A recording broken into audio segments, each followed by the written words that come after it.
नमस्कार मुलांनो, तुम्हा सर्वांचे हार्दिक स्वागत आहे. प्राचीन काळातील लोक एका ठिकाणाहून दुसऱ्या ठिकाणी कसे प्रवास करायचे? वाहतुकीच्या पद्धतींमध्ये काय विकास झाला?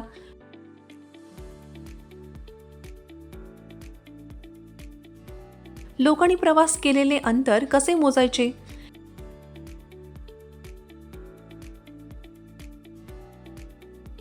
ते गोष्टी कशा मोजत असत? या व्हिडिओमध्ये आपण इयत्ता 6वीच्या विज्ञानाच्या गती आणि मापन या धड्यातून वाहतूक आणि मापन या कथेबद्दल जाणून घेणार आहोत.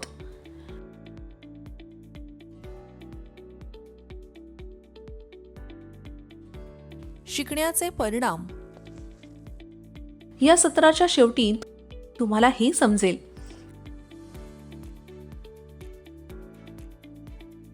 वाहतुकीची कहाणी आणि मोजमाप. अति महत्त्वाचे शब्द: वाहतूक, मापन, अज्ञात राशीची ज्ञात राशीची तुलना,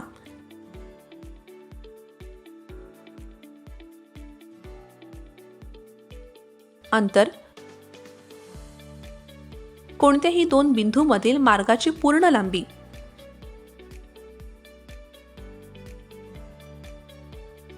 एकक, मापनात वापरली जाणारी ज्ञात राशी,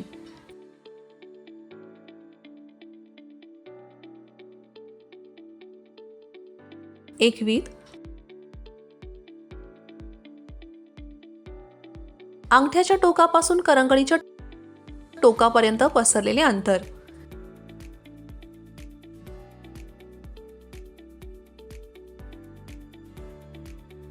एक गज, कोपरापासून पोटाच्या टोकापर्यंतची लांबी,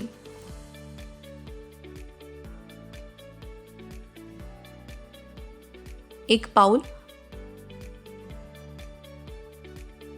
पायाच्या बोटाच्या टोकापासून पायाच्या टाचेपर्यंतचे अंतर,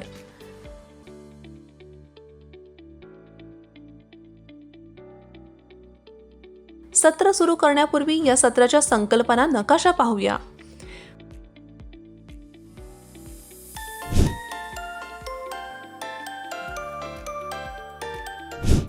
फार पूर्वी लोकांकडे वाहतुकीचे कोणतेही साधन नव्हते.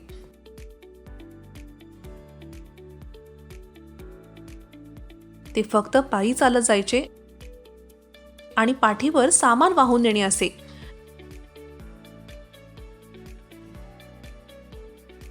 नंतर त्यांनी वाहतुकीसाठी प्राण्यांचा वापर करण्यास सुरुवात केली.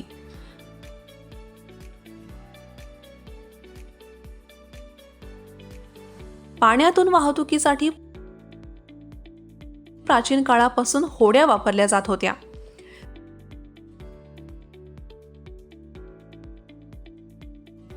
सुरुवातीला होड्या म्हणजे लाकडाच्या साध्या ओंडक्याच्या होत्या.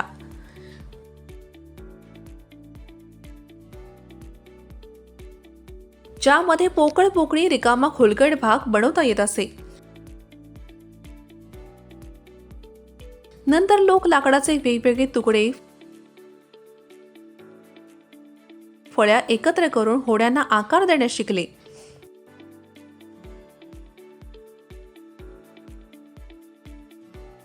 या आकाराने पाण्यात राहणाऱ्या प्राण्यांच्या आकाराचे अनुकरण केले.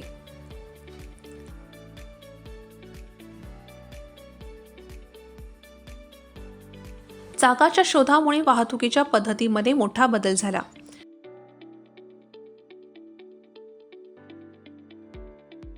हजारो वर्षात चाकाच्या रचनेत सुधारणा झाली.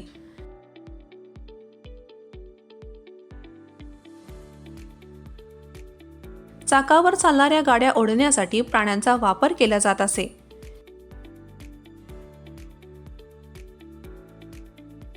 एकोणिसाव्या शतकाच्या सुरुवातीपर्यंत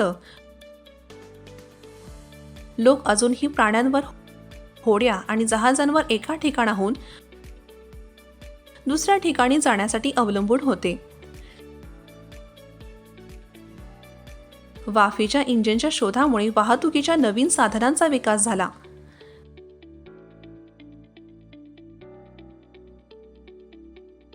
वाफेच्या इंजिनवर चालणाऱ्या गाड्या आणि मालगाड्यांसाठी रेल्वे मार्ग बनवण्यात आले.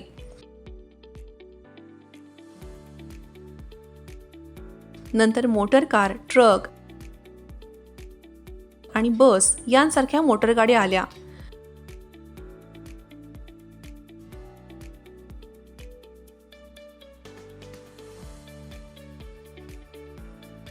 पाण्यावरील वाहतुकीचे साधन म्हणून यंत्राने चालवलेल्या होड्या आणि जहाजांचा वापर करण्यात आला. 19व्या सुरुवातीच्या काळात विमानांचा विकास झाला. प्रवासी आणि वस्तू वाहून नेण्यासाठी नंतर यामध्ये सुधारणा करण्यात आल्या.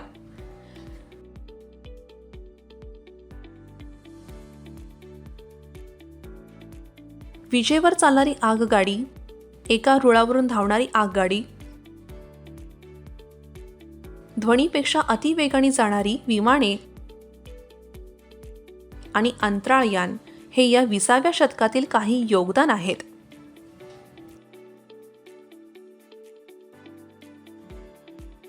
आता आपण मोजमापाबद्दल जाणून घेऊया. एका वर्गात मोठे बाक असतात जे 2 विद्यार्थ्यांनी सामायिक करायचे असतात. राम आणि रवी एक बाक सामायिक करतात, परंतु बहुतेकदा दुसरा डेस्क मोठा भाग वापरत असल्याचा आक्षेप घेतात. शिक्षकांच्या सूचनेनुसार त्यांनी बाकाची लांबी मोजण्याचे, त्यांच्या मध्यभागी अचूक खूण करण्याचे आणि बाकाचे 2 भाग वेगळे करण्यासाठी एक रेषा काढण्याचे ठरवले. रामाने विटी आणि दांडूचा संच आणला आणि त्यांनी दांडू आणि विटी वापरून बाकाची लांबी मोजण्याचा प्रयत्न केला.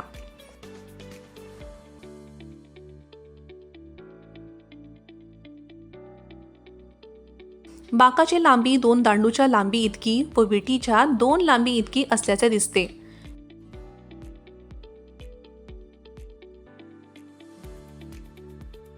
बाकाच्या मध्यभागी एका रेष काढल्याने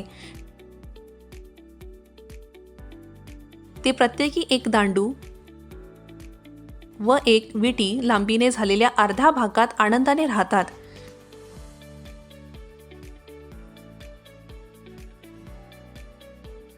काही दिवसांनी चिन्हांकित रेषा पुसली जाते. रामाकडे आता विटी आणि दांडूचा एक नवीन संच आहे, कारण त्याने त्याचा जुना संच गमावला आहे. आता विटी आणि दांडूच्या नवीन संचाने मोजल्यावर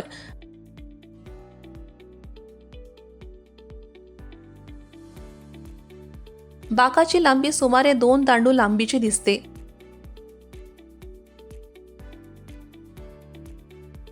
व एक विटी लांबी आणि एक लहान लांबी शिल्लक राहते.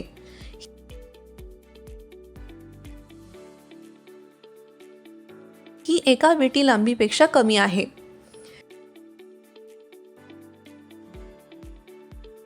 संपूर्ण बाकाची लांबी मोजण्यासाठी ते काय करतील?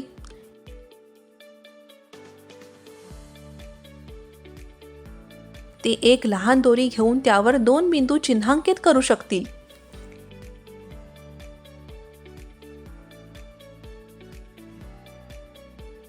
ही दोरीची लांबी असेल. ते दोरीच्या लांबीमध्ये बाकाची रुंदी मोजू शकतात.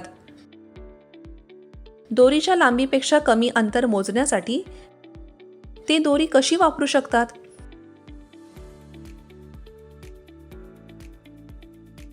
ती दोरी दुमडून ती अर्धा, 1/4, 1/8 भाग म्हणून दोरीची लांबीमध्ये चिन्हांकित करू शकतात.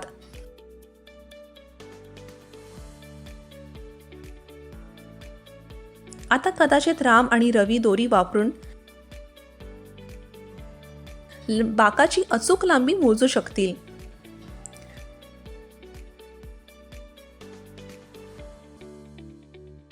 लांबी आणि अंतर मोजण्याची गरज आपल्याला अनेक वेळा भासते.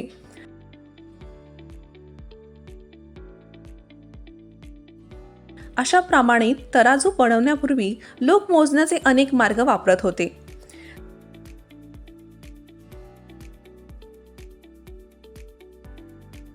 चला काही पाहूया. एके दिवशी एक लहान मुलगी तिच्या आईसोबत कपडे खरेदी करण्यासाठी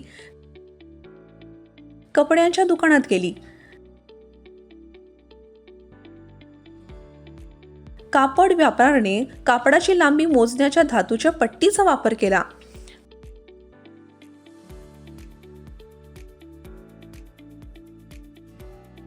मुलीने तिच्या आईला विचारले की धातूची पट्टी काय आहे आणि व्यापाऱ्याने ती का वापरली.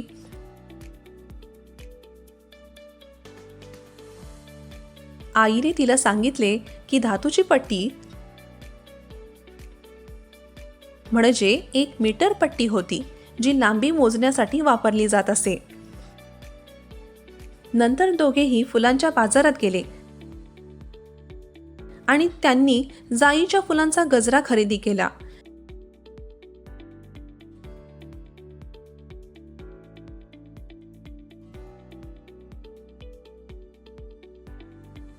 जाईच्या फुलांचा गजरा आणि माळ कापताना फुले विकणाऱ्या महिलेने तिच्या हाताने त्याची लांबी कोपरापासून बोटाच्या टोकापर्यंतची लांबी 1 गज मोजली.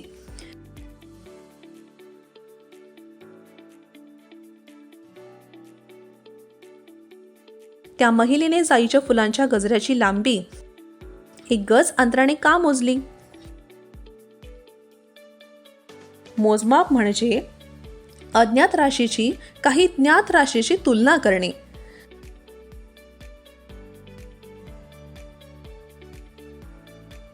या ज्ञात निश्चित राशीला एकक म्हणतात.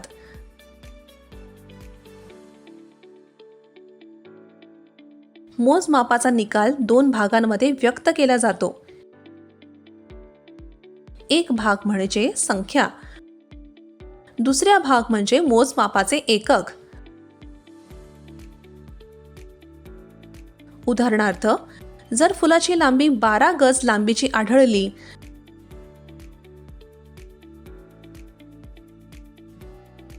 तर 12 ही संख्या आहे आणि गज हे मोजमापासाठी निवडलेले एकक आहे.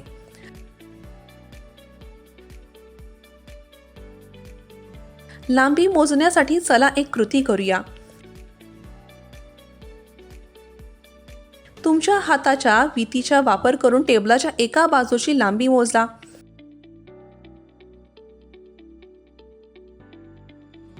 अंगठ्याच्या टोकापासून करंगळीच्या टोकापर्यंत पसरलेले अंतर.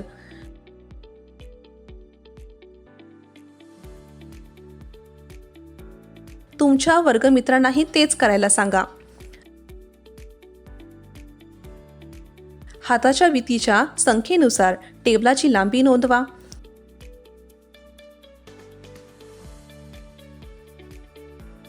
टेबलाच्या लांबीसाठी तुम्हाला सर्वांच्या हाताच्या वितींची संख्या समान मिळते का?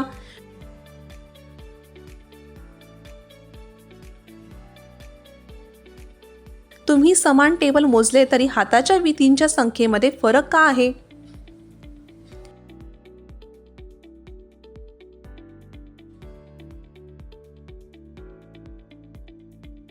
आता लांबी शोधण्यासाठी आणखीन एक कृती करूया. आता तुमच्या पावलांचे पायांच्या बोटांच्या टोकापासून पायाच्या टाचेपर्यंतचे अंतर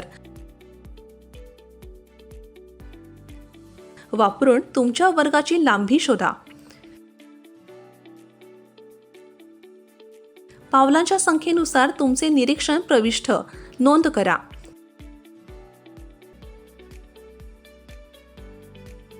तुमच्या वर्गमित्रांनाही तेच करायला सांगा.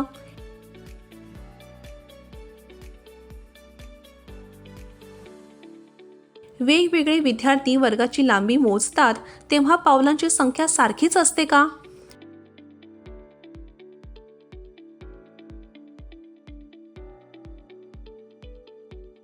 वर नमूद केलेल्या दोन्ही प्रकरणामध्ये आपल्याला समान माप मिळत नाही, कारण हाताची वीत, पावलाचे माप सर्वांसाठी सारखे नसतात. म्हणून जेव्हा तुम्ही तुमच्या हाताची वीत किंवा पावलाची लांबी एकक म्हणून वापरून तुमचे माप सांगता, तेव्हा त्यांना तुमच्या हाताच्या वीतीची किंवा पावलाची लांबी माहीत नसल्यास प्रत्यक्ष लांबी किती मोठी आहे हे समजू शकणार नाही. म्हणून आपण पाहतो की मोजमापाच्या काही मानक एककांची आवश्यकता आहे, जी व्यक्तीनुसार बदलत नाहीत.